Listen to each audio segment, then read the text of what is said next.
Might as well say hi to YouTube real quick. So, an interesting development in the world of Tarkov today, chat. As of today, Tarkov has decided to start posting details on the balancing changes that they're making with statistics, which is something they have never in the history of ever done before. They've decided that they're going to post the statistical changes to the things that they're putting in the game, like divulging info that they at one point in time said that they would never divulge. And it appears as though they're basically just throwing up a middle finger to the data miners out there. So logical, I apologize for them putting you out of a job. So they said in a tweet this morning, new balancing changes, adjusted base prices for some items, adjusted weights of backpacks to match their real life weight, adjusted rarity and spawn chance for some weapons. So then they went in, and so here's the backpack adjustments. And it looks like they're minor changes, right? A lot of this doesn't look like it's that much, but like the Beta 2 had an increase in weight. The Paradis had an increase in weight. So some of these went up like a half a kilo. Other ones look like they didn't really get changed all that much, but they pulled like real life weight. Scav backpack went up by a little bit. I don't see like anything that's like crazy drastic. 0.2 kilos, 2.9. Oh, here you go. The Tiger Trooper 35 went from 4.2 to 1 kilo. So that's huge. That's huge. That's a 3 kilogram difference. Like that might be the go-to right there. And then the 6SH and the SSO, the Attack 2 bag went from 6 kilos to 2.8, and the 6SH went from 6.3 to 3.5. That's massive. Yeah, the Attack 2 weighs a little bit more than the Scav backpack, but I'm okay with this because the Scav BP, like that big ass purple bag versus the Attack 2, you know what I mean? Like that, I'm cool with that. That's huge. Okay,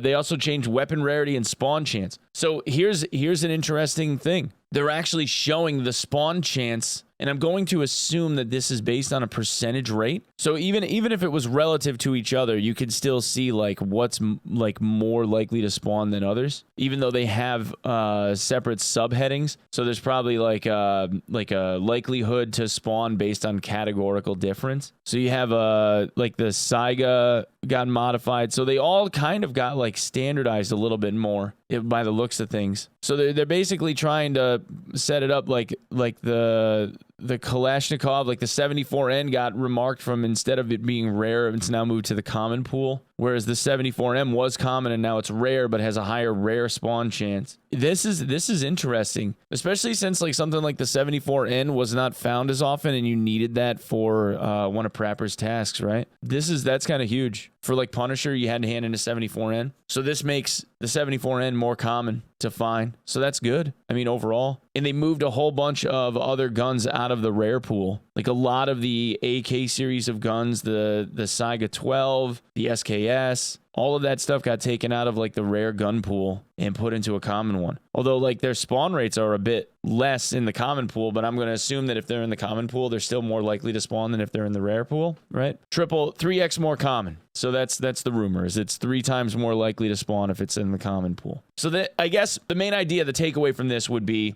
if you're pulling guns out of a weapon rack, or like a gun spawn location, or if it's out of a gun, like a weapon crate, that you would see a lot more firearms in weapons crates now by searching them than you would before. Let's see. Oh, more weapon rarity spawn chance stuff. So they took the R700 and moved it out of super rare into rare, along with the AKM-N and the RPK are now moved out of the super rare spawn pool into the rare spawn pool. And in comparison, they made the RD704, the MCX, the SR2M, and the AS Val super rare from rare. So these all got nerfed, whereas these up here look like they had their spawn rates adjusted, where the G17, the RFB, the AK-101, 102, and obviously the R700 because we just mentioned it, the SVD, all had their spawn rates buffed, and then all of this stuff down here, I guess these like 4 or 5 firearms all had their spawn rates adjusted too. Colt is a little less. G36 is a little less. The M9 is a little less. Why would you make the M9 rare? The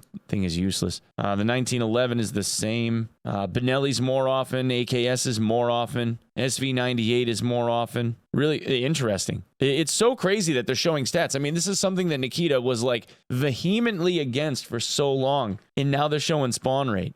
Base price adjustments. Okay, so just so that everybody's on the same page, the reason why this matters as much as it does is because of listing prices on the flea. So when we talk about item base value, there's a spreadsheet, like a comma separated value sheet that exists somewhere that has every single item in the game listed on it and what the base value of that item is. This isn't necessarily what a trader is going to offer it up for, but what it relates to is from these base values, traders either discount or increase the cost of these prices, and whether you're selling or buying it from these base values. And the fees associated with the flea market are based on these base values. The more you deviate away, like in this case, body armor kit had a base value of 250K. Now it's a base value of 600K. So what that means is the more you deviate away from 600,000 now, rather than 250,000, the more you deviate away from 600,000, it will modify how much of a fee you pay, right? The further away you get from 600K, the more it costs to list the item,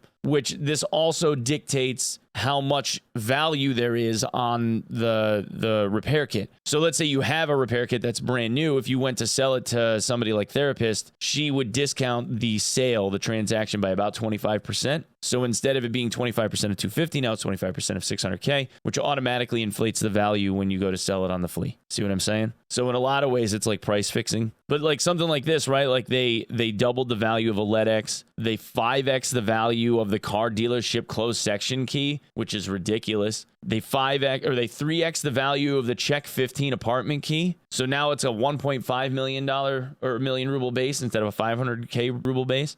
Blue folder materials, 1.5x. A weapons case is now 1.2x value, which doesn't really matter as much, but I'm going to guess this is reflective of like the value of Bitcoin having gone up a bit. It's not that much of a change though, so I still don't see the value in bothering with the barter. You'd be better off just selling off the Bitcoin and then like buying one. Abandoned factory marked key is now $1 million. That's 2x. Taiga is 3x value, and a Red Rebel is a 1.5x value. So this is probably something to do with like the value of the barter. The barter materials being purchased on the flea were always a better move, but this will also reduce the fee of people trying to sell Red Rebel on the market for, I don't know, what is it, like 2.5 now that people try to sell it for on the flea. So yeah. Oh yeah, and you can also do the ASA trade too, the barter for the ASA. This is wild to me that they started listing stats. I never thought I'd see the day. This just reads like they are trying to beat out the data miners at their own game. Like, if you're gonna do this, we'll just do it for you, kind of stuff. And this is much more loose with the stats showing than I've ever seen them be. And I'm personally, I think it's good. I think it's a good thing. I don't think that this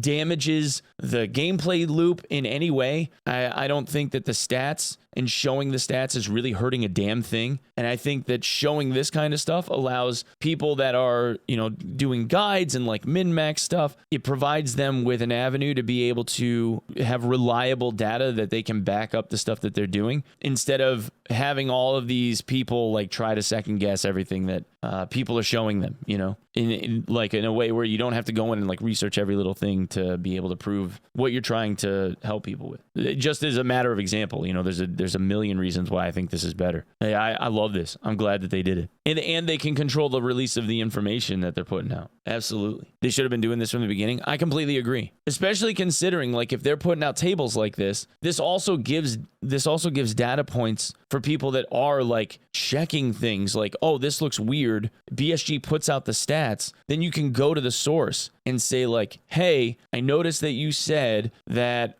just a matter of example, the trooper bag is a kilo, but I put the trooper bag on when I'm in raid. If I put the trooper bag on, the trooper bag is actually like 2.3 kilos if I'm on shoreline, and it's 1.5 kilos if I'm on customs. Can you take a look at this? Because I thought it was only supposed to be 1 kilogram because that's what you put out, right? Instead of it just being like, hey, we adjusted bags and we made certain ones heavier and certain ones lighter based on real world, but they don't say like how much. Like you could see like how much it weighed once you had it on you, or like through like trial and error. But this is one of those things that allows us to be able to go back to the source and double check, trust but verify kind of thing. And it, like I said, it makes guide content easier. It makes helping out your buddies easier. You know what I mean? I like this. I think this is good. Or like when you go to list an item on the flea and you wonder why, well, I listed a taiga for like 1.5 million and the fee used to be 60K and now it's 25. Why? Right? And then you can go, oh, well, they tripled the value of the taiga. That makes sense. I think it just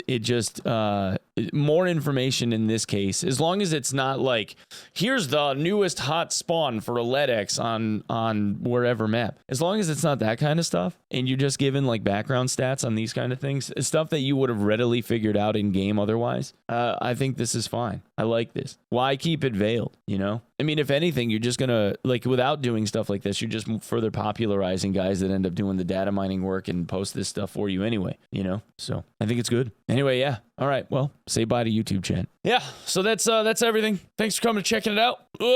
We're live over on Twitch playing DayZ on Sacriel and Shroud's Gray Man server. I'm gonna get clapped a whole bunch. Hopefully have some good VoIP interactions and over on twitch.tv/Onepeg. Otherwise, sub the channel here because we like those. All right. We'll see you later. Peace.